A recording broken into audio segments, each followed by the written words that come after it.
আসসালামু আলাইকুম। এই ভিডিওতে আমরা ৩ নাম্বার সমস্যার সমাধান করব। আমরা যেই প্রবলেমটা নিয়ে আলোচনা করব, ওই প্রবলেমটা হচ্ছে ওইটার অধ্যায়টার নাম হচ্ছে প্রজেকশন অফ লাইন বা সরল রেখার অভিক্ষেপ। তো আমাদের প্রশ্নটা আছে যে ৮০ মিলিমিটার লম্বা একটি সরল রেখা AB অনুভূমিক তল থেকে ২০ মিলিমিটার উপরে তলটির সাথে ৩০ ডিগ্রি কোণে হেলানো এবং উল্লম্ব তল হতে ১০ মিলিমিটার সামনে তলটির সাথে ৪৫ ডিগ্রি কোণে হেলানো অবস্থায় শূন্যে অবস্থান করছে। তো সরলরেখাটির অভিক্ষেপ আঁকো, অথবা এটাও থাকতে পারে যে সরলরেখাটির প্ল্যান ও এলিভেশন আঁকো, বা শুধু বলতে পারে প্ল্যান ও এলিভেশন আঁকো। আচ্ছা, তো প্রথম কাজ হচ্ছে আমরা প্রশ্ন থেকে ডাটাগুলো কালেক্ট করে ফেলবো। এখানে ছোট্ট একটা নোট করেছি আমি, এটা আমরা আঁকার সুবিধার্থে একটা রাফে এটা করে নিবা, কারণ এটা ডাটাগুলো তুলে ফেললে এটা দেখে দেখে চিত্রটা করতে পারবা। এটা কোনো উত্তর না, এটা জাস্ট আমাদের কাজটাকে সহজ করার জন্য এটা রাফটা করা। প্রথম কথাটা কী ছিল, যে ১ নাম্বারটা ছিল শেপ, আকৃতি, যাকে নিয়ে আমরা কাজ করব তার আকৃতিটা কীরকম। আকৃতি হচ্ছে কি বলছে, যে ৮০ মিলিমিটার লম্বা একটা সরল রেখা এটা, তাহলে এটা হচ্ছে শেপ হচ্ছে লাইন, এটার লেন্থ হচ্ছে ৮০ মিলিমিটার বা ৮ সেন্টিমিটার। দ্বিতীয়টা হচ্ছে distance from HP. Distance from HP জিনিসটা কি, এটা হচ্ছে এইচপি বলতে বোঝানো হয়েছে হরিজেন্টাল প্লেন বা অনুভূমিক তল, তাহলে অনুভূমিক তল থেকে দূরত্ব। এখানে বলা আছে যে অনুভূমিক তল থেকে ২০ মিলিমিটার উপরে, তাহলে লিখব যে ডিস্টেন্স ফ্রম এইচপি ২০ মিলিমিটার। আবার same distance from VP, VP মানে ভার্টিক্যাল প্লেন, মানে উলম্ব দূরত্ব বা খাড়া দূরত্ব, উলম্ব তল বলে, ভার্টিক্যাল প্লেন মানে উলম্ব তল। তো ভার্টিক্যাল প্লেন থেকে দূরত্ব হচ্ছে যে উলম্ব তল হতে ১০ মিলিমিটার সামনে, তাহলে ডিস্টেন্স ফ্রম ভিপি ১০ মিলিমিটার। ৪ নাম্বারটা হচ্ছে অ্যাঙ্গেল উইথ এইচপি, মানে হরিজেন্টাল প্লেন অনুভূমিক তলের সাথে কত ডিগ্রি কোণ তৈরি করেছে। বলেছে অনুভূমিক তল থেকে ২০ মিলিমিটার উপরে তলটির সাথে ৩০ ডিগ্রি কোণে, তাহলে angle with HP ৩০ degree, angle with VP উলম্ব তলের সাথে কোণ, এটা হচ্ছে যে উলম্ব তল থেকে ১০ মিলিমিটার সামনে তলটির সাথে ৪৫ ডিগ্রি কোণে, তাহলে অ্যাঙ্গেল উইথ ভিপি হচ্ছে ৪৫ ডিগ্রি। আমাদের ডাটা তোলা হয়ে গেছে, এবার আর প্রশ্নে তাকানো লাগবে না, আমরা এবার নিজেরা একটা করে ফেলবো। প্রথম কাজ হচ্ছে একটা ১৩ বা ১৪ সেন্টিমিটার একটা রেখা নিবা, স্ট্রেট লাইন নিবা, এটার নাম দিয়ে দিলাম এক্স ওয়াই। এবার কাজ হচ্ছে এক্স ওয়াইটা আঁকার পরে উপরে অংশটার নাম দিবা ভিপি মানে ভার্টিক্যাল প্লেন, নিচের অংশটার নাম হচ্ছে এইচপি মানে হরিজেন্টাল প্লেন। ঠিক আছে, এবার কাজ হচ্ছে এক্স ওয়াই লাইনটা নেওয়ার পর দুইটা নাম দিবা, নাম দেওয়ার পর মাথা থেকে ১.৫ বা ২ সেন্টিমিটার দূরে একটা ডট নিবা। এই ডটটাতে এক্স ওয়াইয়ের সাপেক্ষে একটা লম্ব আঁকবা। লম্ব নির্দিষ্ট কোনো মাপ নেই, তুমি তোমার মতো করে আঁকবা। আমরা আঁকতে গেলে কতটুকু লাগে ওটা বুঝতে পারবো। তো এতটুকু আশা করি বুঝতে পেরেছ। ডট নিয়ে এখান থেকে ১.৫ সেন্টিমিটার দূরে ডট নিয়ে একটা লম্ব আঁকলাম। লম্বটা আঁকার পর এবার আমরা ডাটার দিকে তাকাবো। ডাটাতে কী লেখা আছে, যে আমাদের প্রথমটা পরের কাজ, দ্বিতীয়টা থেকে ধরবো যে ডিস্টেন্স ফ্রম এইচপি। আচ্ছা, এখানে একটা শর্টকাট ব্যাপার আছে, ওটা বুঝতে হবে। এখানে এইচপির সাথে যা যা ডাটা দেওয়া থাকবে এটা বসবে ভিপিতে।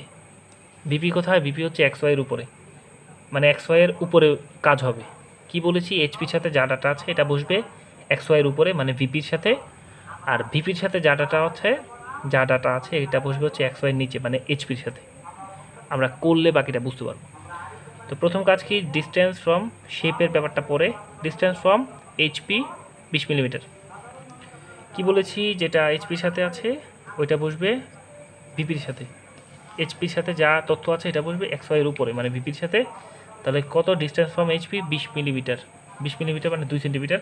তো আমরা এই যে সেন্টারটা থেকে এই মাথা থেকে ২ মিলিমিটার উপরে, ২ সেন্টিমিটার উপরে বা ২০ মিলিমিটার, একই কথা, ২ সেন্টিমিটার উপরে একটা ডট নিলাম, এই যে একটা ডট নিলাম।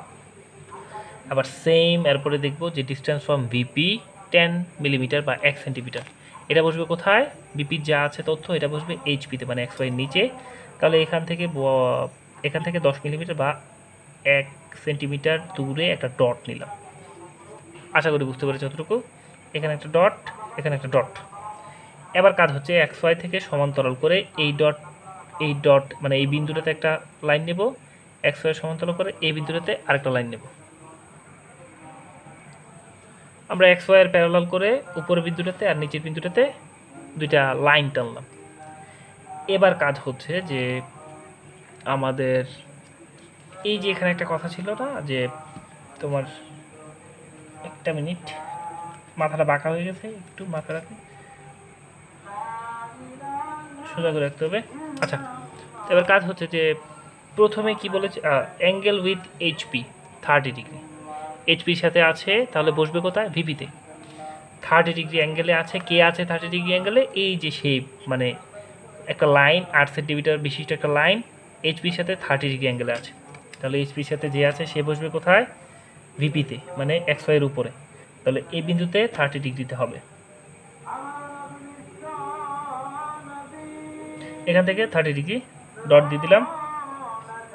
ডট দিয়ে এবার এখান থেকে আমাদের লাইনের লেন্থ ছিল 8 সেন্টিমিটার, ঠিক এখান থেকে 8 সেন্টিমিটার দূরে একটা 8 সেন্টিমিটার দৈর্ঘ্য বিশিষ্ট একটা রেখা আমরা এঁকে নেব।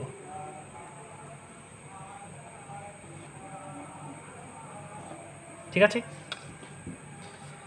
আচ্ছা, তো এটা কত আমাদের? 30।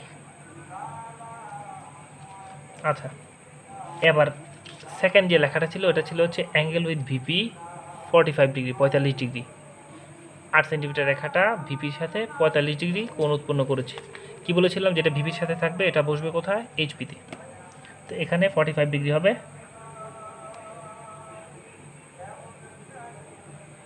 এগুলো তুমি একটা বুঝতে পারলে সবগুলোই দেখবা যে ক্লিয়ার হয়ে যাবে। 45 ডিগ্রি এখানে। তো এখান থেকে কী হবে? যে 8 সেন্টিমিটার একটা রেখা এখানে 45 ডিগ্রি অ্যাঙ্গেলে আছে।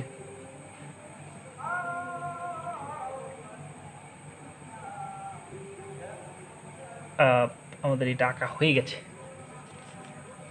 যে 8 সেন্টিমিটার রেখাটা আমাদের, এটা 8 সেন্টিমিটার রেখা 45 ডিগ্রি অ্যাঙ্গেল তৈরি করেছে এখানে। এতটুকু মতো কাজ শেষ।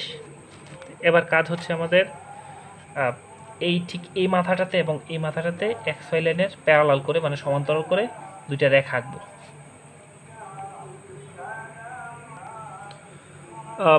আমরা এক্স ওয়াইয়ের প্যারালাল করে এখানে এবং এখানে দুইটা রেখা আঁকলাম। এই রেখাগুলোর নির্দিষ্ট মাপ নেই, তোমরা তোমাদের মানে 4-5 সেন্টিমিটার মতো হবে, আঁকার পরে বুঝতে পারবো যে কতটুকু আঁকবা।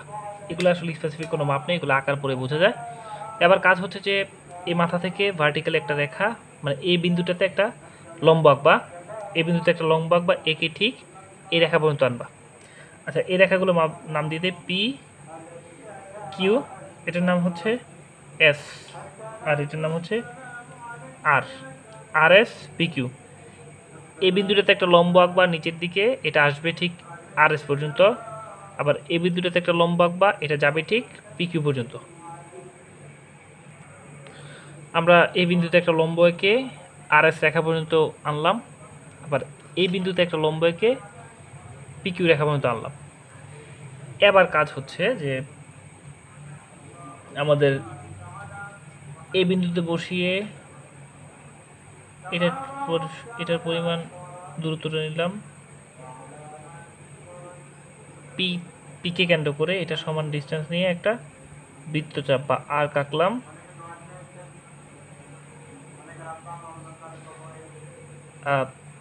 আবার সেম এখানে বসিয়ে আর বিন্দুটাতে বসিয়ে, সরি আর বিন্দুটা, এটার অন্য একটা নাম দেব, এখানে বসিয়ে এখান থেকে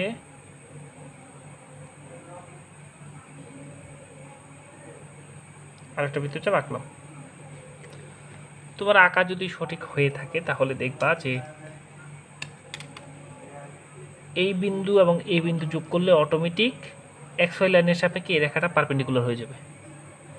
এটা আঁকার পরে বুঝতে পারবা। আর এটা তুমি আশা করি মানে খুব একটা কঠিন কিছু না, বুঝতে পারবে।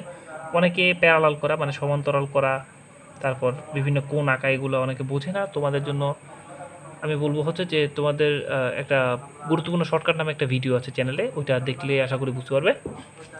তো এবার আমাদের কাজ হচ্ছে যে এটা এই রেখাটা কি করেছে, নিচের দিকে আসছে, এটাকে নিচের দিকে চিহ্ন দিয়ে দিলাম, দুইটা দিব। আবার এটা উপরের দিকে গেছে, এটাকে উপরের দিকে চিহ্ন দিয়ে দিলাম, 3টা দিলাম। আচ্ছা, 3টা বা 2টা দিলে হবে, 3টা লাগবে না, 3টা দিলেও হবে, 2টা বা 3টা দিয়ে দিবা, সমস্যা নাই। আশা করি একটু মধ্যে বুঝতে পেরেছো। এবার কাজ হচ্ছে যে এই যে ছেদ করেছে বিন্দুটা, ছেদবিন্দুটাকে, এই যে ছেদ করা বিন্দুটা, ছেদবিন্দুটাকে তোমরা যোগ করবা হচ্ছে এটার সাথে। আবার সেম এইটার সাথে এটাকে যোগ করব।